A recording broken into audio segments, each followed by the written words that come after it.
তারেক রহমানের জন্মবার্ষিকী উপলক্ষে ঢাকা ১৫ আসনে বিএনপি মনোনীত প্রার্থী শফিকুল ইসলাম মিল্টনের তত্ত্বাবধানে অনুষ্ঠিত হল let's run marathon with BNP. বৃহস্পতিবার সকাল 6:30টায় মিরপুর কাফরুল হারমান মেইনার স্কুল থেকে শুরু হয়ে মিরপুরের বিভিন্ন সড়ক প্রদক্ষিণ করে স্কুলের সামনে শেষ হয় ম্যারাথন। এ সময় বিএনপি মনোনীত ঢাকা ১৫ আসনের প্রার্থী শফিকুল ইসলাম খান মিল্টন বলেন, বাংলাদেশ বিনির্মাণের তারেক রহমান ঘোষণা ৩১ দফা মাঠে ময়দানে পাড়া মহল্লায় পৌঁছে দিয়ে গণতন্ত্র প্রতিষ্ঠায় কাজ করছে বিএনপি। আর ঢাকা ১৬ আসনে বিএনপি মনোনীত প্রার্থী আমিনুল হক বলেন, বাংলাদেশের রাজনীতিতে গুণগত পরিবর্তন ও রাষ্ট্র কাঠামো ব্যবস্থাপনায় অবিচল বিএনপি। ম্যারাথন শেষে বিজয়ী সম্মাননা তুলে দেন অতিথিরা।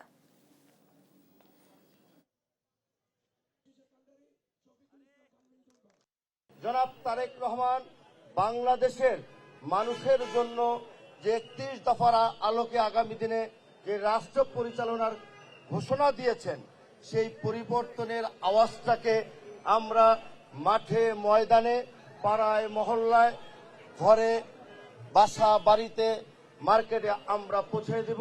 আমরা চাই বাংলাদেশ হবে এদেশের জনগণের, বাংলাদেশ হবে এদেশের আপামর সাধারণ মানুষের, এবং বাংলাদেশ হবে আমাদের সবার।